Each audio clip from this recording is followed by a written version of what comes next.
Hello and welcome to Steamers and Sodas, a fun, energetic series all about children and youth and the creative ministries that support and uplift them in community of Christ.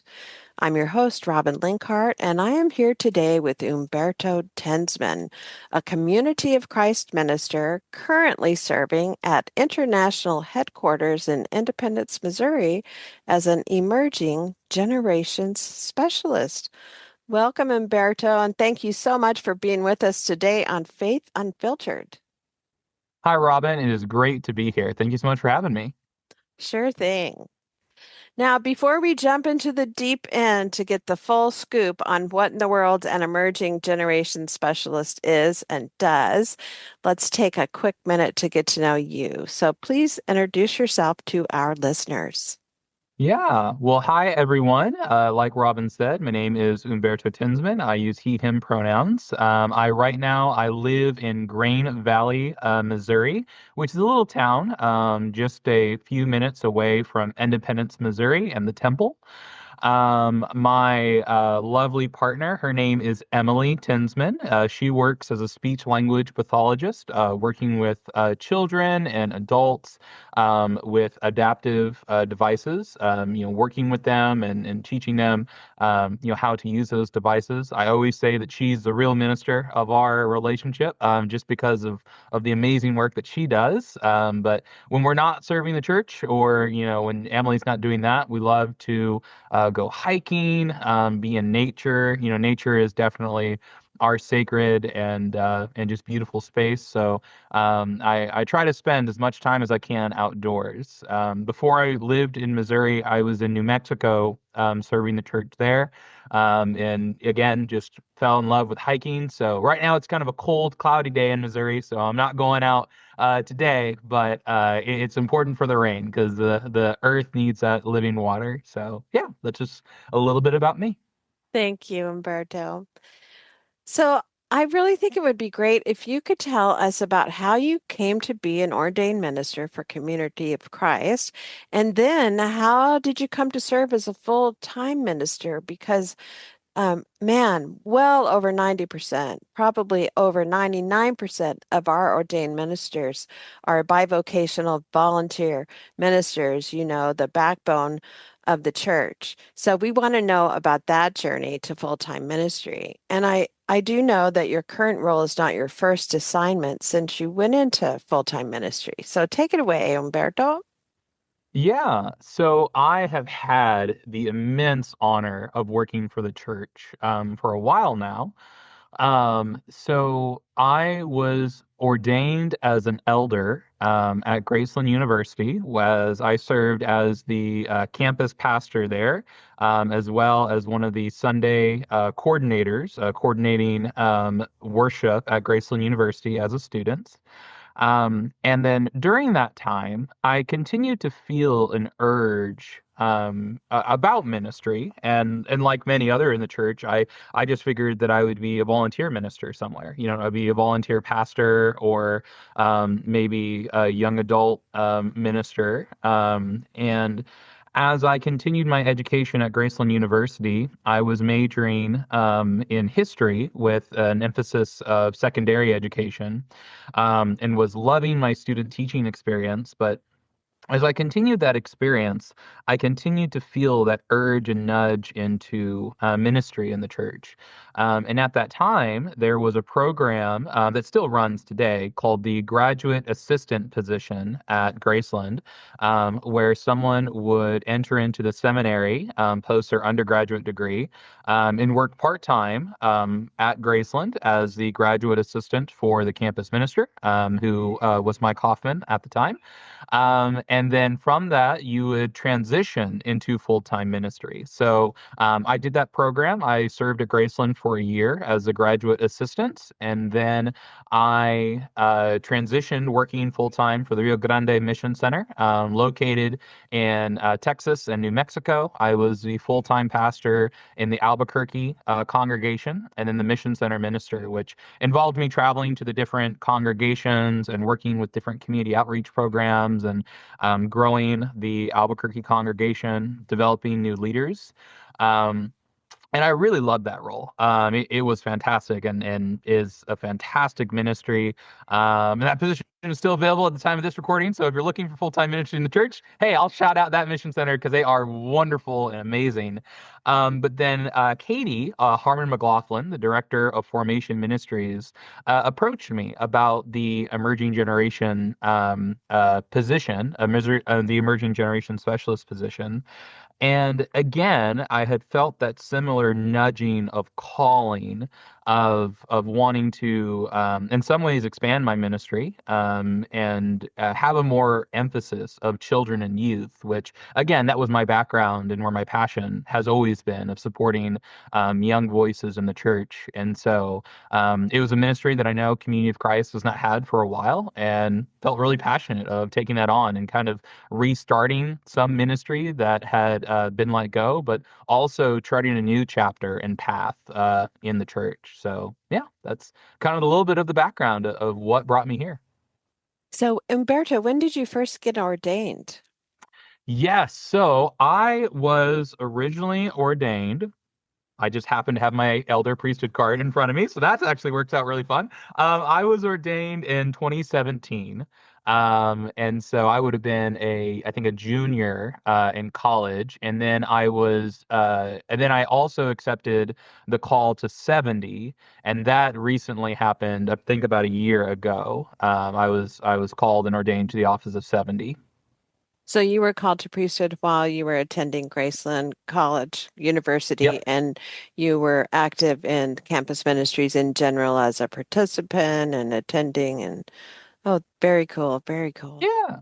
So I had, actually, I had worked for campus ministries for Mike, because I had worked actually before that as at the Ozark campgrounds, and so had had a little bit of experience working for the church. And one thing that I always wish I did more of was working in ministry. Because I have seen how powerful ministry is in general, and felt a real calling and passion to trying to serve, students at Graceland. And, for me, it was just a very natural fit. And I loved Mike Kaufman. I loved all the colleagues that I worked with and the fellow students in campus ministries. And, just always felt very welcomed and excited to serve the church in that capacity. Awesome. So now we're going to jump into the deep end of your current role, and we want to hear all about it. You told us a little bit about how Katie Harmon McLaughlin kind of recruited you to apply for this position. So tell us about that launch into this new path of ministry and what your focus of ministry is now. Yeah, so I started my new role a month before World Conference, which is a very tranquil time to join international headquarters. But my focus is on children, youth, early young adults, and the leaders who walk alongside them. So, what does that mean? A lot of ways, it's creating content for youth and for local pastors and ministers and families to engage with.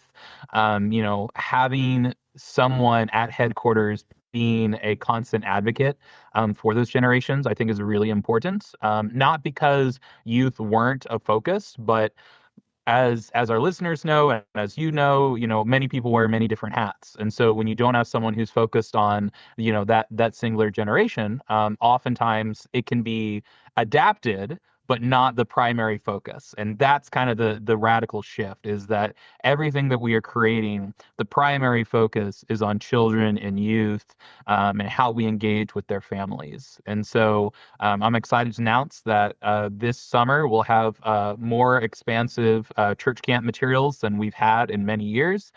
For reunion, we'll have preschool classes, youth classes, and children's classes. And then we'll also have separate senior high theme classes / junior high theme classes and junior camp theme classes, which has not been offered for a while, which I'm very excited about. I partnered with other teachers in the denomination to write these courses. The goal is that we'll just only continue to expand what we can offer for those who are engaging with children and youth. That is not because we do not have amazing teachers and amazing creative teachers in our denomination who are serving the church. But I was in that role of like, okay, here's the adult reunion text or the youth reunion text. Now I'm gonna try to adapt it to my senior high camp or my small group. And I know that can be tiring at times. And so my goal is to try to make it easier. And, for those who don't have an education background like I do, knowing how to write lesson plans or, the best pedagogical steps of making a lesson, flow smoothly. But they have a great passion for youth. That is a role that I want to help uplift, and also just have the time to find good resources that theologically fit with the church, and then through that, hoping to create more resources for youth leaders. But it's not just focused on youth leaders. We're also wanting to connect with youth across the church. And so through that, we've started a program called Emerge, which is a program for 14 to 18-year-olds to join online via Zoom, just to act as a connection point and an entry point for some. That ministry kind of started from the camp program Spectacular. It's just a great experience where we bring children and youth all together from the church, and they leave. And then many feel that isolation. And again, from someone who's a lifelong member of the church, I get that. And so I feel these are ways that we can address, that need for connection for young voices in the church. So yeah, I've been in this role for about 6 months now. We have a lot of moving pieces and parts, which I'm very excited about. And the goal is that we'll just continue to outreach and bring youth together and empower them to be active in the life of the community of Christ. So I have a questions about the reunion materials that you were talking about and the different graded curriculum for camps like senior high camp, junior high camp, junior camp. Are those two different resources? So we have the reunion, which is also written for every age that would attend reunion. And then you also have camping ministry themes and all that. You got it. Yeah, really excited that we'll have those two separate, and they're all under the same theme.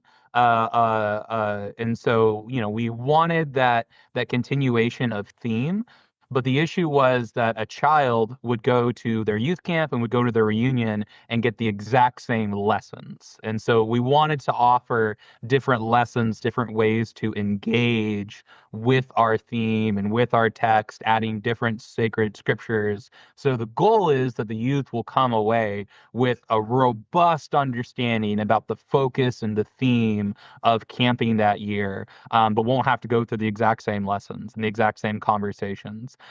With that with that separate youth camp resource, we've also included resources for staff of how to do a devotion for the first time. Because, how I was taught how to do a cabin devotion was, hey, Humberto, go do a cabin devotion. And they're like, oh, yeah, I can do that.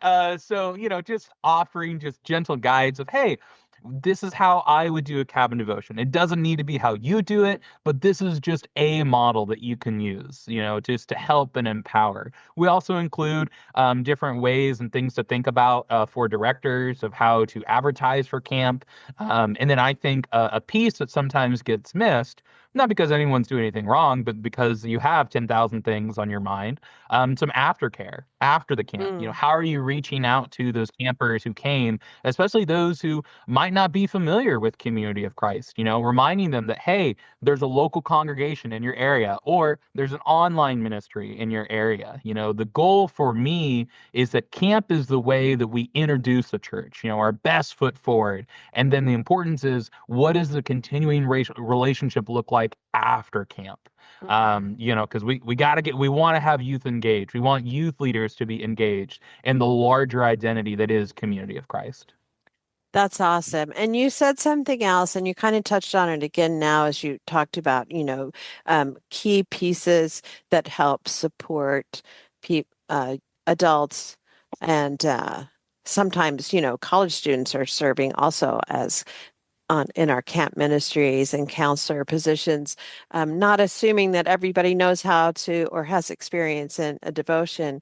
But when you first talked about your role, you said um, you support children, youth, early young adult ministries, and the leaders who walk alongside them. And I thought, yay, I had bells and whistles going off because that's such a holistic, integrated, and very practical application and understanding of just the nature of what this kind of ministry is. It's not either or, it's both and. And um, addressing that is just so, so critical. Okay, so I want to get into more details about what is emerging now in the way of resources, opportunities, new ministries, training. I mean, I'm sure there are things that I haven't categorized here. So tell us all about that. Yeah. So, one area or avenue that we've been doing to engage with youth and young adult leaders in the church is we've been offering youth and young adult leader gatherings quarterly across the church. Now, yeah, a lot of the ministry that we've been discussing is just centrally focused to the United States or those who speak English. This is a larger initiative for all youth leaders across the church, all young adult leaders across the church. We had our first gathering back in August, where we had over 100 participants from all across the church speaking the three main languages of the church and other languages as well, which was really, really fun to navigate and to set up. Again, shout out to the translations department of Community of Christ. They are wonderful and amazing, and I'm so thankful for the work that they do. But the goal was to start dialogue in between youth leaders and in between young adult leaders. Because often, and this is just speaking from my own personal experience, I was in New Mexico. I had no idea who was serving in Arizona or California or Texas. And that doesn't need to be the way we operate. We need to be able to share our resources, our ideas, the ways that we are engaging with the emerging generations of the church. Because what what Robin might be doing in your area, wow, I've never thought of that. Like, let me try it in my area. And then, hey, Robin, this is the resource that I've used that I've really enjoyed. So again, I'm wanting that mindset that we are each on this ministry and this mission together as community of Christ. And the resources that we create, the experiences that we have shouldn't just live and die in our local ministries, but are a part of a bigger tapestry that we know as community of Christ. And really I'm wanting to change the narrative of how we view the church, of, the church isn't just a temple in the auditorium. It's the relationships we have with one another. It's how we support one another. And then if we can teach our children that and our young adults that they don't just belong to a local ministry, while that is super important, they belong to a global ministry, a global family, where the rest of the world sees harsh borders and only division. We see a community of Christ.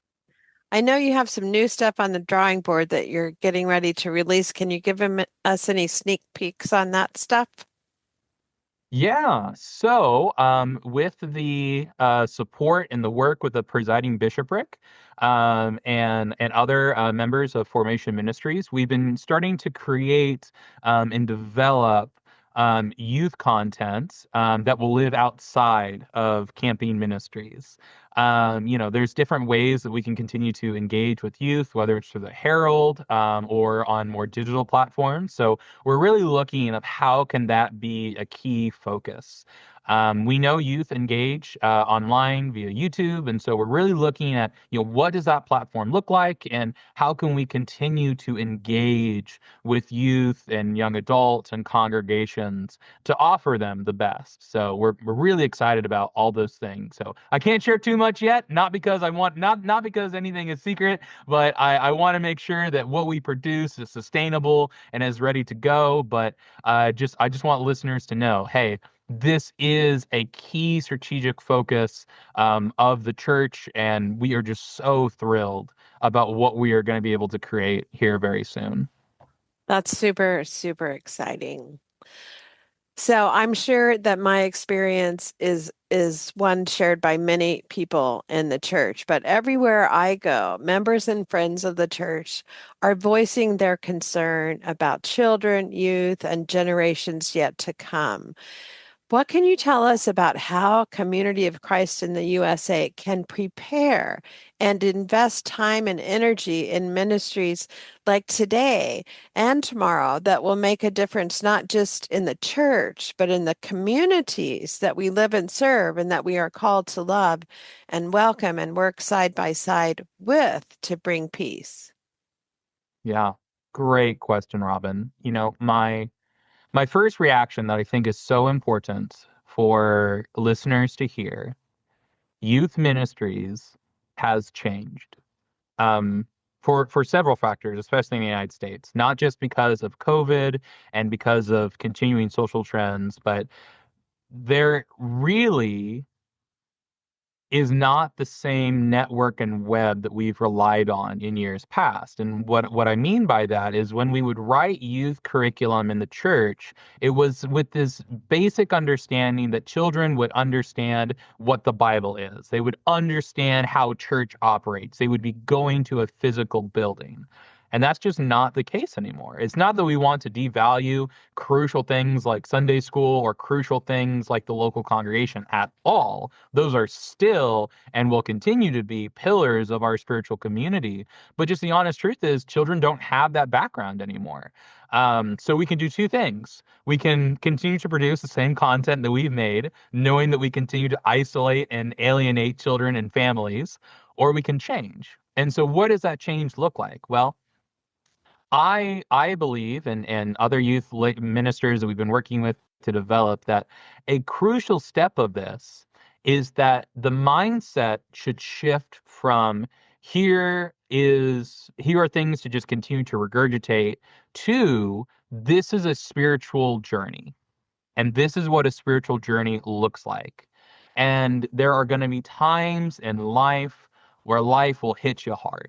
And each of us have experienced that as adults, even as children, as young adults, that sometimes the weight of the world just becomes too much. And so what's crucial that we teach our children is that that's a part of the spiritual journey as well.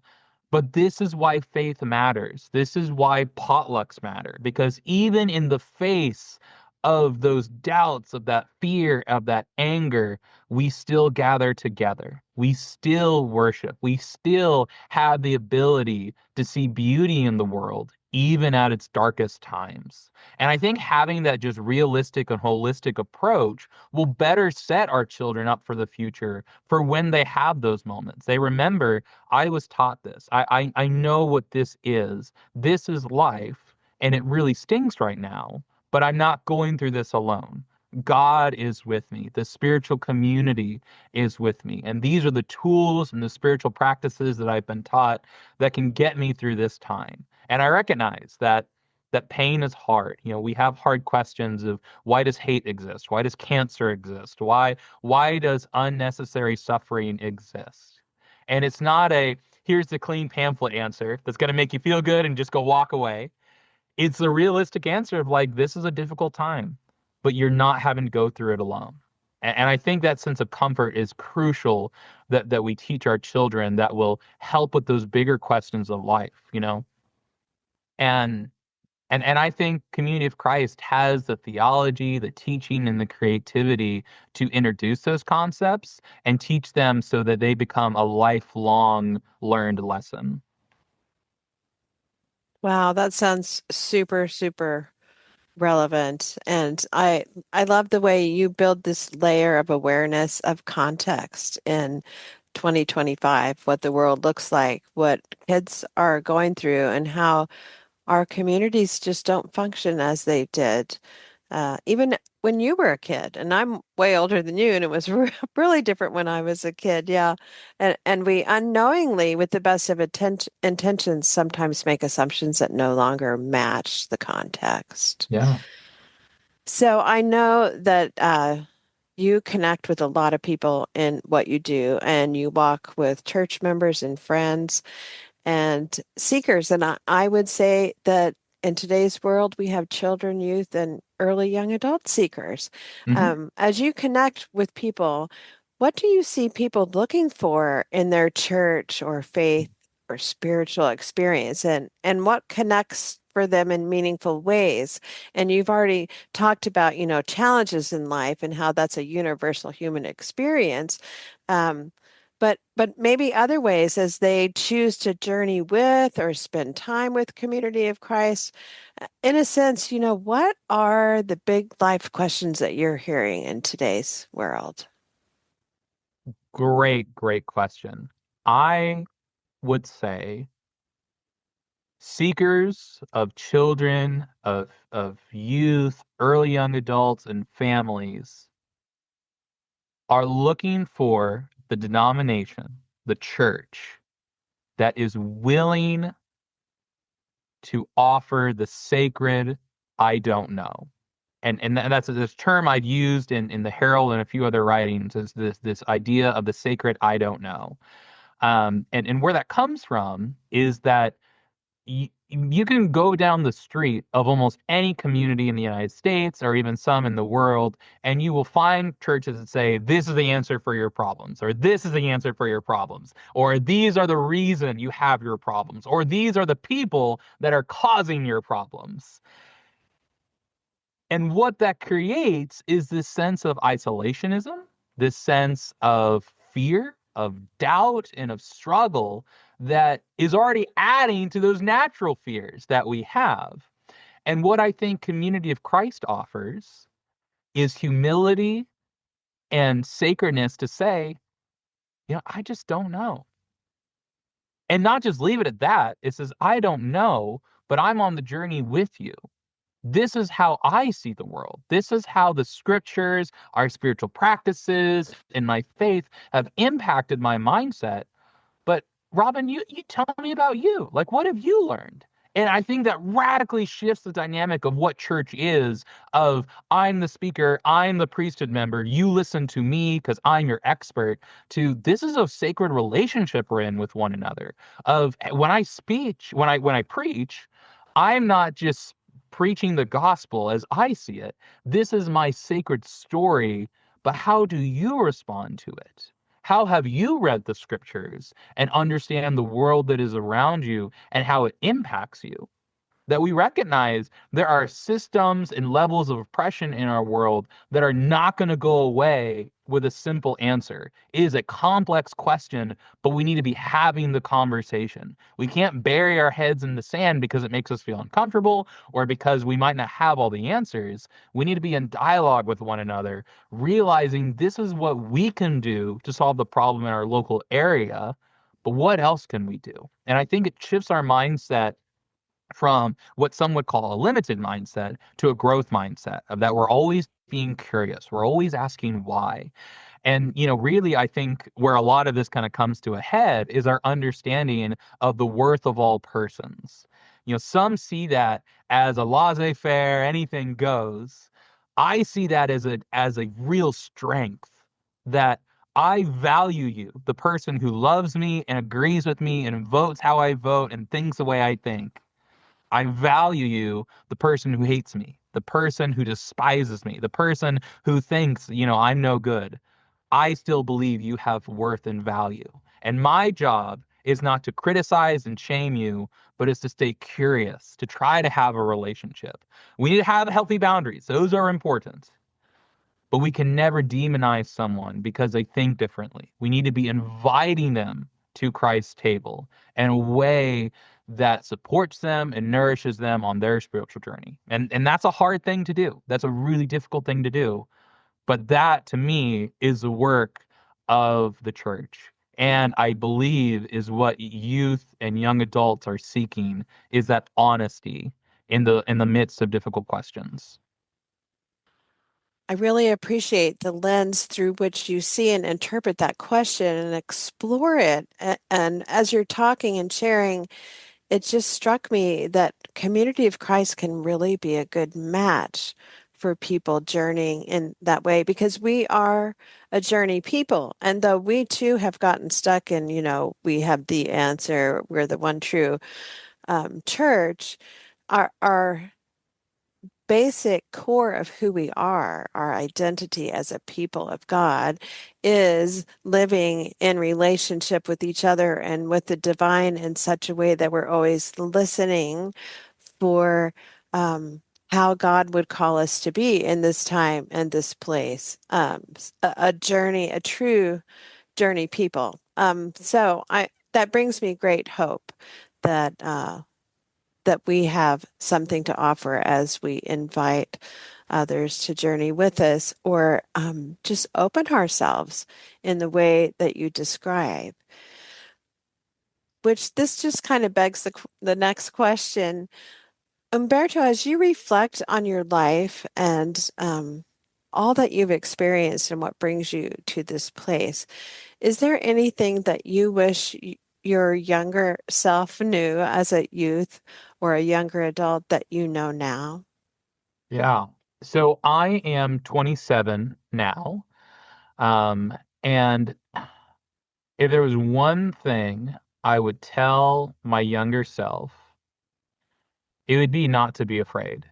It would be to invite those difficult questions, recognize that there are going to be some that you're not going to have the answer to, but that should never stop you asking the question. As I work with um, those who are brand new to the entirety of Community of Christ, a practice that I often do with children and with youth and even early young adults is that, if we're at a campground or I did this at a World Conference with the Youth Caucus, was just to center oneself to and just to reflect that this spiritual community that we are engaging in all came because of one young person asking a question and not being satisfied with the answers that others gave him. And I think that's crucial. That's the identity that I want us to be is like you said, a journeying people, the people that are asking difficult questions and not just accepting, okay, this is our limitations, because to me, that is the essence of Community of Christ. Of when others see problems, others see mountains that no one could possibly climb, we just see opportunity. We just see the opportunity to do something. And as our mission prayer calls us to do, is to risk something new. I love that. So, what are your hopes for a community of Christ? My hope is that we recognize that we can do anything, literally anything that we set our minds to. That Community of Christ is not locked into one way of worship, one way of looking at the world, that we truly are a community of God's people. And we see that as not the challenge of, okay, everyone needs to think the same, like other spiritual communities have done. But we see the beauty that comes from living into the identity of unity and diversity, that each of us come with our own stories, our own interpretations of the scriptures, our own passions and testimonies of Jesus Christ and God in our lives. And we see that as Zion the Beautiful. We see that as each of us responding to the call of the gospel, and we are just excited that we can come together. I mean, to me, that's what Sunday worship should all be about. We made it another week. We came together. The sun rose. Let's celebrate. Let's be happy. We recognize that, yeah, we all got stuff in our life, but we came together when everyone else would fall apart. When everyone, you look at our church and you see the diversity that exists. It shouldn't work on paper, but man, it does. And that's a beautiful thing. And that's something we can't take for granted. So, my hope for Community of Christ is that we see that, we know that. And we're not scared to invite people in because we're dysfunctional and we're crazy and we have technical difficulties like we've had on this call. But we invite people in and say, yeah, we're kind of a peculiar people, but that's what God made, and that's a beautiful thing. Yeah, I love that. Um, so, is there anything that you want Community of Christ to hear you say? I would say I want people to know that there are youth and young adults who love community of Christ. It's weird to say but it is true that I'm in leadership of the church. I am someone who is serving as a 70 and works at international headquarters. And I have only ever known community of Christ. That there has never been a moment in my life that I knew the RLDS church. I know for some that's hard. That's a hard realization to come to terms with. But I'm not saying that to disrespect our history. I love our church history, and I think it's an important sacred story that we continue to learn and get guidance from. But there's an entire generation who's proud to be community of Christ, who knows our enduring principles, our mission prayer, and the identity of being a journeying people. And we're excited to see where that next change will come, where that next turn might be. And we recognize that change is hard. But that's our call as disciples. So to know there are youth and young adults who are stepping up to the plate in leadership. We are not as experienced as some of the leaders who came before us, and we recognize that. We yearn for your guidance, but also grace as we learn and discover anew where the gospel might be calling our generation. We have a deep, profound love for our scriptures, our hymnals, our camps, our traditions, and we want to invite more people to community of Christ. We recognize, hey, we can't just go the same old, same old. So we want to invite, we want to bring people in. So help us, be in partnership with us. We're not wanting to take over and have a dump and run. We view this as the next chapter of the church where we each serve together, where everyone draws on wisdom from each other. And that's how you build a sacred community. Indeed, indeed. So, is there anything I have not asked you today that you are just dying to share with our listeners today? I think something that happens often in the world of church, in the world of youth and young adult ministries, is that there are some who are scared to teach about the scriptures or scared to really talk about kind of this heavy spiritual journey that we've been discussing. And what I would like to humbly offer is to hear that fear, but to push past it. Because every youth, every young adult can research every single scripture that has ever been written in humankind on their cell phone at a moment's notice. And not having that be a natural part of what we teach is jarring. And it comes across of, well, what are you trying to hide? So if you struggle with scripture, own that. Be honest with that because others are struggling with it too. You don't think you're leading someone down the path because you might be uncomfortable with something. That's how we build an honest relationship and go, like I never knew that Robin struggled with that. Like I appreciate that. That gives me grace to that I don't really understand that. Like where does that verse, where does that chapter come from? And then there's that opportunity to say, well, scripture isn't just a bunch of writings that came from one person. It's a diverse group of authors, of cultures and times. And it gives us that opportunity to teach scripture, to teach sacred writings in a really, really healthy way. And one that unfortunately you're not going to find just doing a surface Google search. So, again, take that opportunity to be honest. Take that opportunity to share that sacred, I don't know, but let's find out together. Yeah, I love that. I love that. So, before we wrap this up, I want to get on the record. What is the next date for the Emerge gathering? And what's the next date for all the youth and young adult leaders? Would that include children, youth, and young adult leaders, or is it just youth and young adult leaders? So that would include children and young adult leaders. And if you are a young adult and are just interested about leadership, I would also be more than happy for you to be there at that gathering.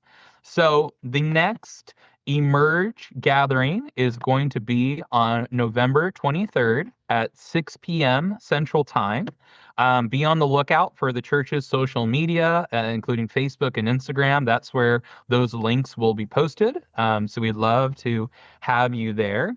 And then our next youth and young adult leader gathering will also be on November the 21st at noon Central Time, and then again at 8 p.m. Central Time. And that is to reflect our global participation. We will have translations in Spanish and French. So, if you've never been to a world conference before, this is a great little taste of the international community of the church. I'm always wanting us to remember, while Robin and I were discussing things in the United States, we were a global faith community, friends. Never forget that. That is a powerful thing. And when you see the international community working together, whew, it is truly a divine experience. It truly is. You're right. Well, thank you so much for being with us today, Humberto. It's really been a joy and an adventure to spend time together and to get to know you better and hear about your ministry. Thank And you. you are very welcome. And a very special thanks to all of our listeners. If you would like to hear more about children and youth and the creative ministries that support and uplift them in Community of Christ, check out Steamers and Sodas, our series, or click on the link in today's show notes. You will also find other things in the show notes that will help you find some of the things that Umberto talked about today. If you would like to contact Umberto directly, send an email to htinsman at seaofchrist.org, and that link will be in the notes as well. This is your host, Robin Linkhart, and you are listening to Faith Unfiltered podcast. Go out and make the world a better place. Take good care. Bye bye.